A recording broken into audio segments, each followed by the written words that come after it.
एक बार एक राजा शाम को अपने राज्य में घूमने निकला। पूरे राज्य में सब कुछ देखता जा रहा था।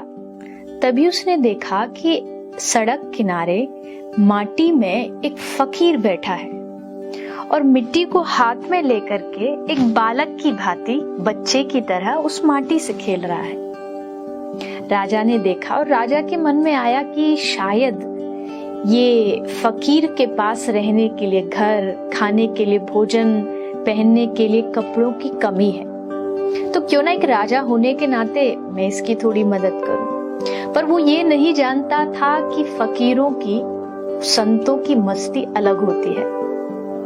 राजा गया, संत से निवेदन किया कि महाराज आप मेरे राज्य में चलो और मेरे महल में रहो, मैं आपके लिए पूरी व्यवस्था कर दूंगा।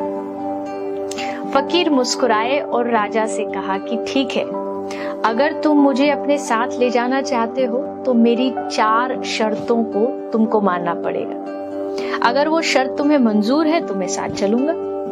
राजा ने कहा कहिए आपकी कौन सी शर्तें हैं। फकीर ने कहा मेरी पहली शर्त, मैं खूब सोऊंगा लेकिन तुम नहीं सोओगे। राजा बड़ा आश्चर्यचकित हुआ, फिर कहा कि चलो कोई नहीं, आप शर्तें आगे बताइए। फकीर ने कहा मेरी दूसरी शर्त है कि मैं खूब खाऊंगा पर तुम नहीं खाओगे। और मेरी तीसरी शर्त है मैं अच्छे अच्छे वस्त्र पहनूंगा पर तुम नहीं पहनोगे। और मेरी चौथी सबसे महत्वपूर्ण शर्त है कि 24 घंटे तुम मेरे पास रहोगे और मुझे छोड़ करके कहीं नहीं जाओगे। अब राजा ये सुनकर के हंसने भी लगा और गुस्सा भी आया, ये कैसी शर्तें हैं। अरे मैं 24 घंटे आपके साथ रहूंगा, आपका ध्यान रखूंगा, तो फिर राज्य को कौन संभालेगा। और वैसे भी आप खाओ, आप पहनो और मैं कुछ भी ना करूं, ऐसे कैसे हो सकता है। तो फकीर ने मुस्कुराते हुए कहा ये चारों शर्त तुम नहीं कर सकते, मैं तुम्हारे साथ नहीं चल सकता। क्यों? क्योंकि तुम एक राज्य के बादशाह हो और तुम मुझे ये देने के लिए तैयार नहीं हो। पर तुम जानते हो मेरा बादशाह यानी मेरा भगवान ये सब शर्तें मंजूर करता है।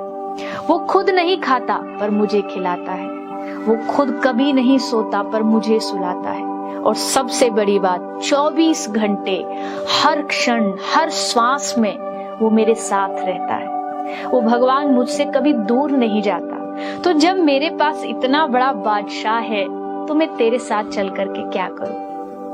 राजा शर्मिंदा हो गया। सचमुच यकीन मानिए इस दुनिया में अगर सबसे बड़ा कोई बादशाह और आपका सबसे बड़ा कोई हितैषी है तो वो एकमात्र आपके भगवान है। हर रोज सुबह उठ करके उन्हें धन्यवाद दीजिए कि वो आपको खिलाते हैं, सुलाते हैं, आपके साथ हर क्षण रहते हैं, और एहसास करते रहिए कि भगवान हमेशा आपके साथ मौजूद है।